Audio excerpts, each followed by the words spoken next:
आज मी तुम्हाला एका अशा माणसाची स्टोरी सांगणार आहे, की त्याच्या ॲक्टिव्हिटीबद्दल आणि त्याच्या सस्पेन्सबद्दल सांगणार आहे. हॅलो फ्रेंड्स, कशा आहात तुम्ही सगळे? तुमचं स्वागत आहे माझ्या यूट्यूब चॅनलवरती, ज्याचं नाव आहे गप्पा गोष्टी विथ दीपाली. मी तुमची फ्रेंड दीपाली तुमचं परत स्वागत करते आणि आज आपण परत एका नवीन गोष्टीबद्दल बोलणार आहोत. आजची आपली जी स्टोरी होणार आहे ती एकदम गमतीशीर होणार आहे आणि मजेदार होणार आहे. चला तर मग स्टार्ट करूया आपल्या त्या स्टोरीला. त्या स्टोरीमध्ये एका माणसाची स्टोरी आहे आणि तो माणूस म्हणजे स्वतःला ना जरा जास्त हँडसम समजत असतो. म्हणजे दिसायला पण छान असतो. केस-बीस एकदम भारी असतात. त्याच्यामुळे कसं ना बऱ्याचशाच लेडीज त्याच्याकडे अट्रॅक्ट होत असतात आणि तो त्यांच्याशी इतकं म्हणतात ना बोलून खूप असं त्यांना अट्रॅक्ट करण्याचा प्रयत्न करत असतो.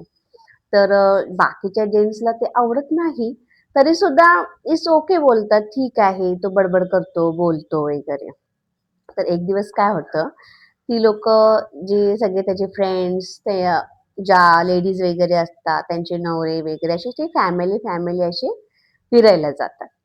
आणि फिरायला गेल्यानंतर मस्त बंगलो घेतलेला असतो आणि बंगलोमध्ये मस्तपैकी गार्डन असतं, स्विमिंग पूल असतो आणि सगळ्यांनी ठरवलेलं असतं, की आपण सकाळी जायचं आणि दुपारी वगैरे मस्तपैकी स्विमिंग वगैरे करायची आणि संध्याकाळचं जेवण असं 2-3 दिवसात त्यांचा प्लॅन असतो.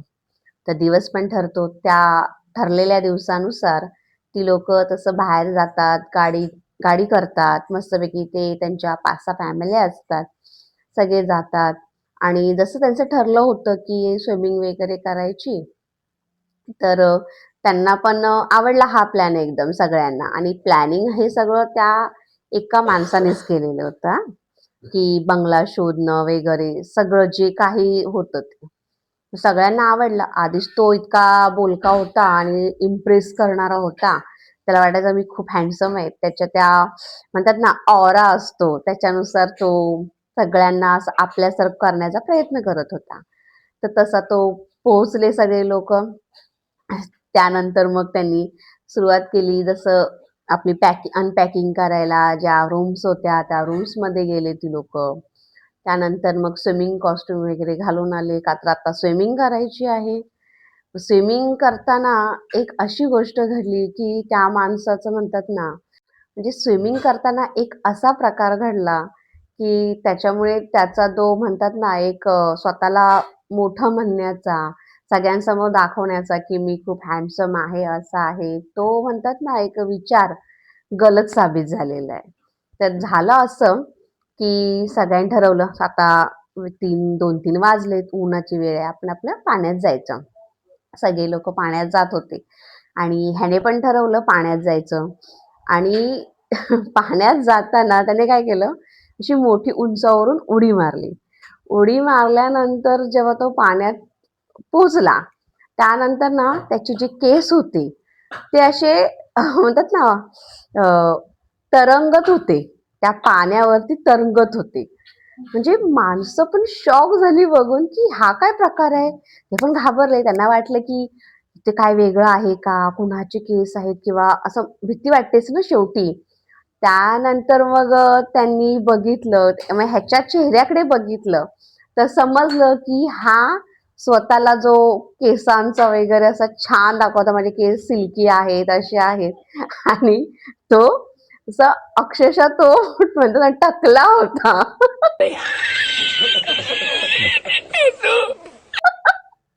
म्हणजे खूप आणि ते जेव्हा त्या लेडीजनी बघितलं आणि सगळ्या लोकांनी, तर 2 मिनिटं सगळे एकमेकांकडे असे बघायलाच लागले आणि त्यानंतर मग सगळे जे हसायला लागले त्याच्यावरती, काय बोलूच नका.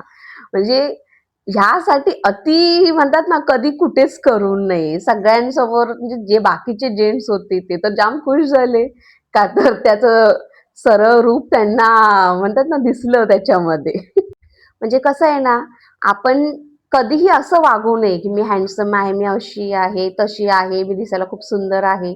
कधी देखावा नाही करायचा. जे आपण देवाने जे आपल्याला रूप दिलेलं असतं, ते खूप सुंदर असतं आणि जसं आहे तसंच लोकांसमोर प्रेझेंट करायचं. काही त्याला वेगळं करायची गरज नसते. हा, लेडीजच्या बाबतीत थोडंसं होतं का, तर लेडीज तर म्हणतात ना, शृंगाराशिवाय कमीच असतं. कितीही जेवढा शृंगार करतील तेवढ्या त्या खूप छान दिसत असतात.